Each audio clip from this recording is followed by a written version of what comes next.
Pope Francis is back at the Vatican after his Labor Day weekend trip to Mongolia. It's the latest in the Holy Father's efforts to reach out to the peripheries. Mongolia is home to just 3 churches and fewer than 1,500 Catholics. The first pope to ever step foot in the Asian nation, Pope Francis received a warm welcome from a country with few Catholics. Your Holiness, it's official. Welcome to Mongolia. It's a pleasure and honor. From dignitaries to the faithful who came out in droves, filling an arena where the Holy Father presided over the country's first Mass celebrated by a pope. To religious leaders from all different faiths, Pope Francis praised Mongolia's long-lasting dedication to religious freedom. Vi riconoscete oggi in quel valore essenziale dell'armonia e della sinergia tra credenti di fede diverse. The country borders China, a place criticized for violating religious freedom. The Holy Father used the trip as an opportunity to reach out to Catholics in the communist country, while alongside the former and current bishops of Hong Kong. Gli chiedo di essere buoni cristiani e buoni cittadini. And with its proximity to Russia, without directly mentioning the war in Ukraine, the Pope applauded Mongolia's foreign policy of peace. Passino le nuvole oscure della guerra, vengano spacciate via dalla volontà ferma di una fraternità universale, in cui le tensioni siano risolte sulla base dell'incontro e del dialogo.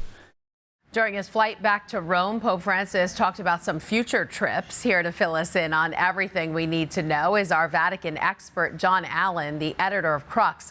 He's in St. Peter's Square right now. Hi, John. Hey, Christine, how are you? Good. Thanks for being here. So this was the Pope's 43rd international trip in just 10 years. And lately, his health has become a big topic of conversation. Let's listen to what he had to say about traveling during the latest conference. Io dico la verità, per me fare un viaggio adesso è molto, non è tanto facile come all'inizio, no? So he says it's not so easy anymore. Pope Francis is supposed to go to Marseille at the end of the month. So what do you think this means for his future travel plans? Well, Christine, first of all, I think it means Marseille is definitely still on. The Vatican has confirmed that plans are already underway, and this is extraordinarily important to the Pope. What it leaves in suspense are the 2 big international trips for next year that were already kind of quasi-confirmed, to India and then to the Pope's native Argentina. There, Christine, I think all bets are off. All right, the Pope also rejected criticism of his outreach to both Russia and China. And Crux actually spoke to several Chinese Catholics who went to Mongolia despite the government ban on travel for religious reasons. So tell me more about why they decided to make the journey. Well, look, I mean, I think everyone knows this is as close as this Pope is ever going to get to China.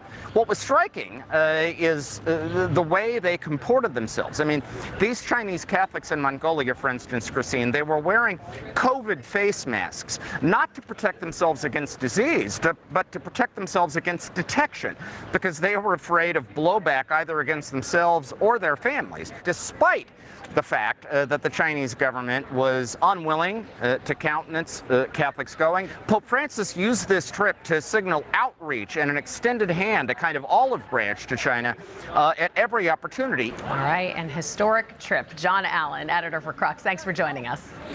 You're welcome.